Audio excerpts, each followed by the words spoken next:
Good morning, party people. Yesterday, I guess I'd say was a long day. Still have found that it's not possible to get adequate rest. I'm getting about, 2 to 4 hours a night. Maybe a power nap during the day, but just gotta do my best to be alert and focused and stuff like that. Still having a hard time focusing. I don't know if I told you that. I'm having a real hard time focusing and completing things. But anyway, I lost my earbuds yesterday. Got to figure out what I did with them. And kind of a good thing yesterday was Diane's brother came in from Albuquerque, spent several hours with me, Diane, and Elizabeth at the hospital. That was good. Diane's nephew, whose wedding we went to, came to visit us, and Diane's brother's friend. Things are still in not a good place. Diane is still on 100% life support. Few people have sent financial support, and man, I really appreciate that. That is, I'm not working. I'm sitting in the hospital, so it's a little bit challenging being out of town, trying to deal with this stuff. My friend Gilbert has graciously been preparing meals for Elizabeth and I. That's been awesome. And I always tell people when people ask what they can do to help in the past, I always tell people every $5 counts.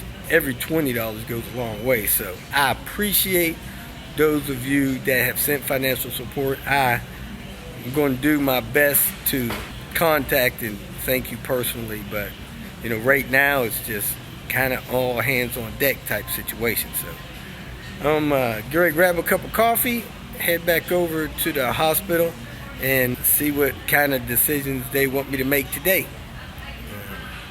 Things are not looking good. Short of a miraculous miracle, this is not going to end well. So it's part of life. We all should do our best to prepare for this before it happens. That's one thing as a mature male adult that frustrates me. People getting to this point of their life and not being prepared for it. It just makes it harder on those that have to do these things for you. So thanks for watching. Hope you enjoyed today's automotive clips. Welcome to Hanging Out with Robert. That's me. This video contains things that I encounter throughout the day. If for some reason I complete a task and you would like to see the details, you could click on the link in the description area below. This video also contains tips and tricks that I learned throughout the years. I plan on leaving this video accessible for about 30 days. After that, you can view it through my Patreon account. Thank you very much for watching.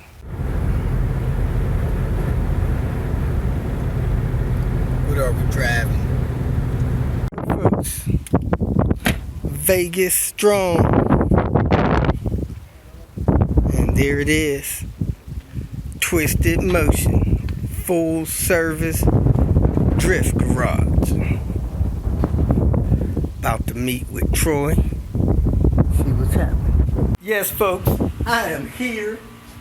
Twisted Motion. I didn't know this. It appears to be a huge company when it comes to performance turbos. So they do a lot of stuff performance-wise. Volvos, Nissans, Lexuses, Fords, all these other things, and they specialize in building performance turbos. Now they can rebuild your turbo that you want or get you a turbo in your ride that functions properly and gives you good performance. But man, if you're looking for a performance turbo, this is a hot place for that. So you come in and man, Twisted Motion, and they are here on Sunday afternoon. So let's go meet one of the guys and check out what they're doing. Knock, knock. And who do we have here? Twisted Motion. Twisted Motion. This is Troy. I've communicated with Troy off and on a few times. Facebook. Man, he's actually even sent me a turbo to put on Panther to see how I like that. It's my 19T hybrid.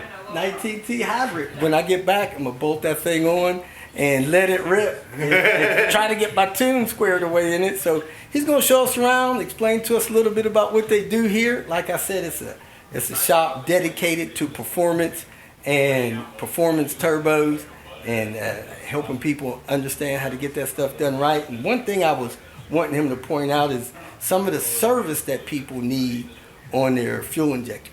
While I was hanging out with Troy, decided to check to see why I'm boosting so hard. This vacuum line right here to my wastegate actuator is just garbage. Can pull that thing off in pieces. Bust it there and bust it down there. Do-do-do. See that thing busted under that hose? That'll make you overboost, and if you don't watch it, you can bend a rod. Huh, my torque arm bushing is starting to tear. I guess I'm gonna need one of those soon. Something under this car, Gunther, is still popping. So I'm gonna put it up, put on jack stands, just check every bolt under here, make sure everything's tight. Could be the steering rack, which is no big deal, but we just need to make sure everything's tight under this car. Don't want to get stuck somewhere with something loose. So we got the S70 all tightened up. There was the ball joint bolt on this passenger side was loose. The control arm bolts at the subframe were not torqued, and the outer tie rod end on this passenger side was not tight either. So we got everything tightened down. This car now feels great. No longer feels like a bucket of bolts. Driving this 2012 XC90 3.2 engine, put my foot on the brake, and as I'm sitting at a traffic light, if I have pressure pushed on the brake pedal continues to drift down toward the floor. And if I sit there long enough, I can actually be down to the floor with the brake pedal. It stops good, but you can continue to push the pedal down to the floor. If you feel that this information was useful, please like it and share it with your social media friends. You can subscribe to my channel so that you will get notifications of future videos that I post. You can follow me on Twitter, and if you need to contact me directly, please visit my website. And if you have any questions, leave them below, and someone or myself will reply to them. Again, thank you very much for watching.